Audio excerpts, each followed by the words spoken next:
65-year-old man presents with exertional dyspnea and palpitations. On auscultation, you hear an early diastolic decrescendo murmur, best heard at the left sternal border when the patient is sitting up and leaning forward. Which of the following is the most likely diagnosis? A. Aortic stenosis. B. Mitral stenosis. C. Aortic regurgitation. D. Pulmonic regurgitation. Correct answer, C. Aortic regurgitation? Explanation. Aortic regurgitation, AR, is caused by incomplete closure of the aortic valve, leading to backflow of blood from the aorta into the left ventricle during diastole. It produces a high-pitched, early diastolic decrescendo murmur best heard at the left sternal border.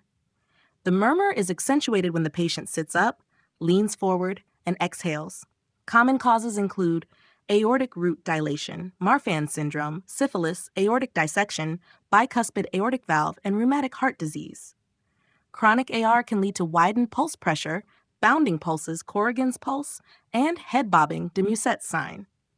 Why not the other answers?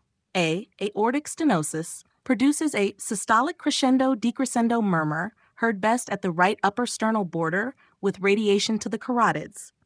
Associated with syncope, angina, and dyspnea, cites symptoms.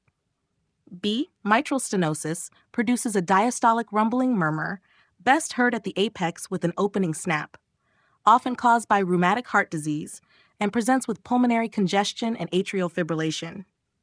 D. Pulmonic regurgitation produces a diastolic decrescendo murmur like AR, but is best heard at the left upper sternal border. Associated with pulmonary hypertension, Graham-Steele murmur. Would you like a question on chronic versus acute aortic regurgitation or another valvular